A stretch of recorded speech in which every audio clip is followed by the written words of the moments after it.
The nation of Guatemala is home to more than 13 million people with a rich history extending back to the great Maya civilization. Today, Guatemala struggles with major challenges in healthcare and education. But now, doctors from the University of Colorado and the Colorado School of Public Health are taking on the task of improving health in the densely populated Central American nation. The effort is funded by a Guatemalan banana grower who recently gave $1 million to the Center for Global Health, part of that public health school. The donation will fund a clinic, laboratory, living quarters, and conference center on a banana plantation in the impoverished southwest corner of Guatemala, an area known as the Trifinio region. The medical complex will provide care for the plantation's 3,000 workers and for the nearly 24,000 villagers nearby. In July, a University of Colorado medical team, led by Dr. Edwin Asturias, traveled to Guatemala to assess local health issues. They tested blood for signs of anemia, an indicator of malnutrition. They took stool samples to search for parasites. They also did routine physicals and minor surgeries. Fourth-year medical student Darren Iblovi collected blood and stool samples at a school in the tiny village of El Pomal. We're also screening children for parasites and anemia because those are two diseases that are very common here and also inhibit normal growth and development, and so are very important and related to those early development interventions that we're working on. While Darren conducted tests, fellow medical student Lauren Miner talked to parents about the importance of reading to their children. After a grueling day in the tropical heat, the team headed back to Dr. Asturias' home, a coffee plantation in the cool, misty highlands. But their work continued as they searched for parasites among the samples they collected. Dr. James Gainsbauer, a pediatrician and infectious disease fellow at Children's Hospital Colorado, peered through a microscope and found 3 kinds of parasites in the first slide. We're looking for protozoa, which are, kind of smaller organisms that include the entamoebas, the amoebas, and giardia. And then the bigger things would be the eggs, primarily the eggs of the worms. And we saw 2 of those, and one from the roundworm and one from whipworm. They are just a pure symptom of poverty, and so whatever we do to from a research point of view, we obviously get enthusiastic to find a parasite or that kind of thing, but that really at the heart of all of that is that these are problems of poverty, and that's why we're here. The $1 million donation was made by the Bolaños Foundation, operated by Fernando and Gustavo Bolaños. The family owns Agro America, a Guatemalan company that runs banana and palm oil plantations. Gustavo Bolaños is the chief operating officer. In Guatemala, it's a country that we have a lot of inequality and a lot of poverty.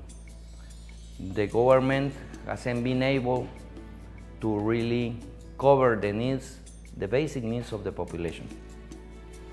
We as a private company see all the needs of our people. Biggest problem that we are facing is education and health.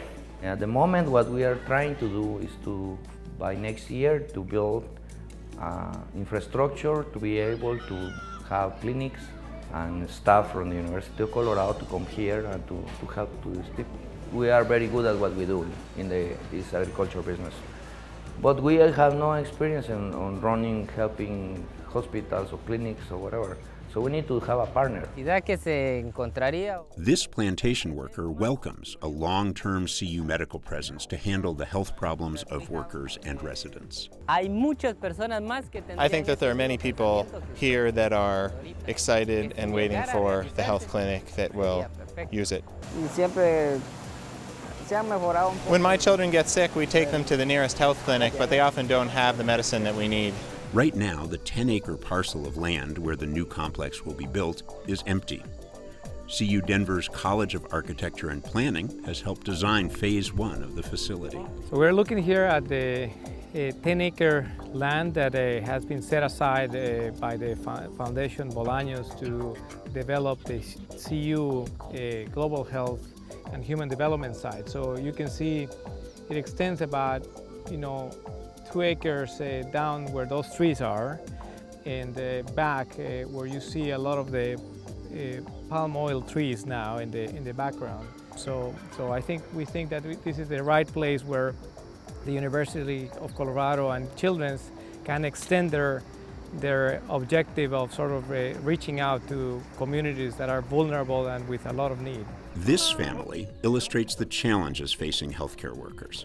10 of them share a single room in a rickety house made of metal sheets.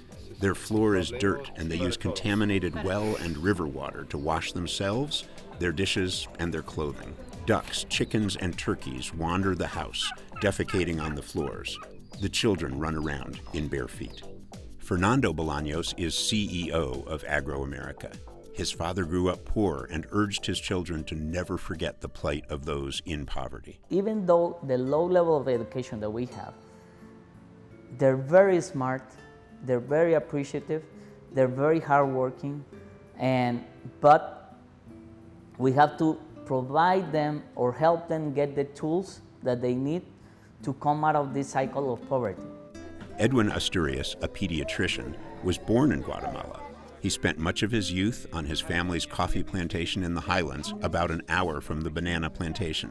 I will consider him as one of the top public health doctors in the world, and we're very proud to have him as a Guatemalan and to work with him.